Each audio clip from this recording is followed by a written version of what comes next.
Bilal from Stoke-on-Trent is online. Assalamu alaikum. Okay, you're on air. If you could put your television volume down. And yeah, I was just going in the other room. Yeah. Okay, sadly I haven't been able to follow the show because I was actually a little bit, so I rang the last minute. Now, just a quick question. Am I here just to make a comment? Sure. Or am I allowed to ask a question as well? Yeah, no, you can make a comment and ask a question.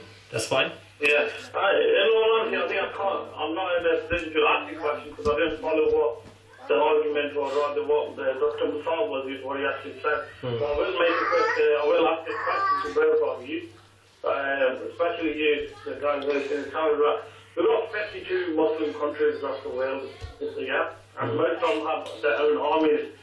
What is the purpose of an army if they're not going to do anything for the Muslim Ummah? Now, you got the UN, the states, everyone talking quickly, let's go into Syria, do something about it.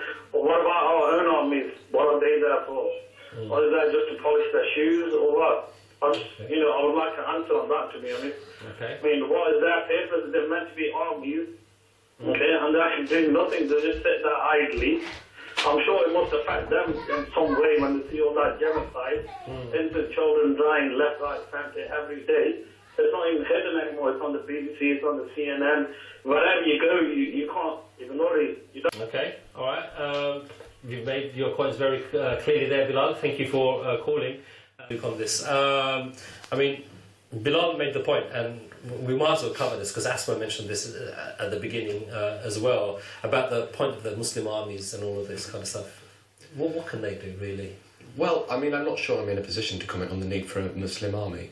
I think one issue that's come up is this call for intervention, which it has been prevalent. But the point is that the West is already intervening in Syria in the form of economic sanctions. We've just had the EU banning imports of Syrian oil.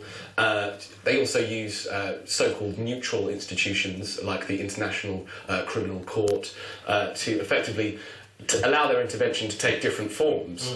And also, calling on the Arab League to isolate Syria. All of these are different forms of Western intervention. So even though there's no military intervention at the moment, there is a quite concerted effort to intervene in the revolution. And the problem is that that's just not going to work out well for the Syrian people.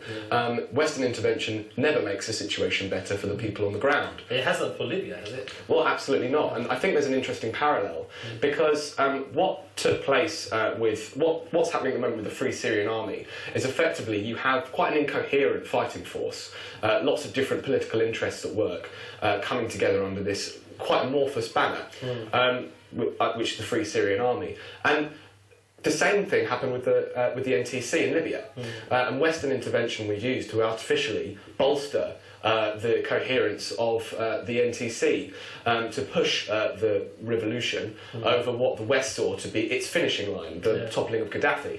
Now, the problem is that what's left after the revolution is actually a very incoherent political landscape. And the danger with Syria is that if we don't allow the revolution or even the civil war to take its course, then what will be left in Syria is actually worse than what it has at the moment.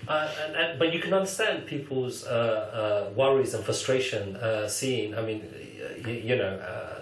the regime is not shy from killing thousands of people. And Hamas, it's killed, up to some reports say up to 40,000 people. But people are witnessing. There's Syrians in this country around the world. They're getting calls. They're witnessing.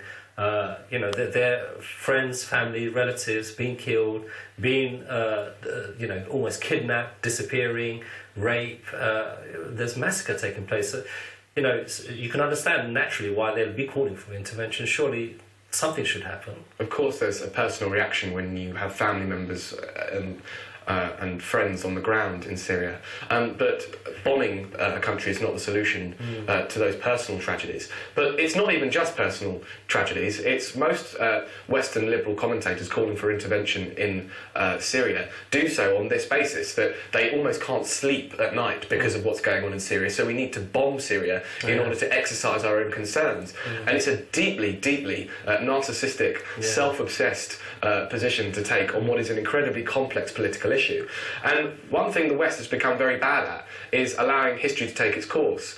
And unfortunately, I mean, the situation in Syria is awful at the moment, but failing to allow the Syrian people to self-determine could be just as bad, if not worse. Yeah, because you don't know what you're going to create. Well, exactly. And what you do create will be inherently unstable for the reasons I've identified. You interfere with the political forces that organically are there on the ground, and that will always be a danger. Yeah, and obviously, just briefly, the regime's been there in place for a very long time, so the infrastructure perhaps isn't there for, after Assad is gone, like we see in Libya, for democracy to flourish. Well, there needs to be a clear political purpose behind any revolution in order to carry it through to a new society. I mean, a revolution is not a revolution for revolution's sake. That's right. It's in order to replace it with a new society.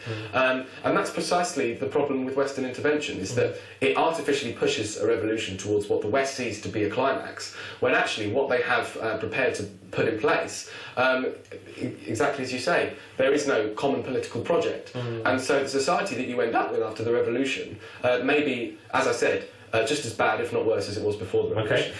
Well, Luke, thank you for joining me this evening, and apologies to our callers who couldn't take any more calls. Hope you enjoyed the show. Inshallah, we'll see you next week. Take care.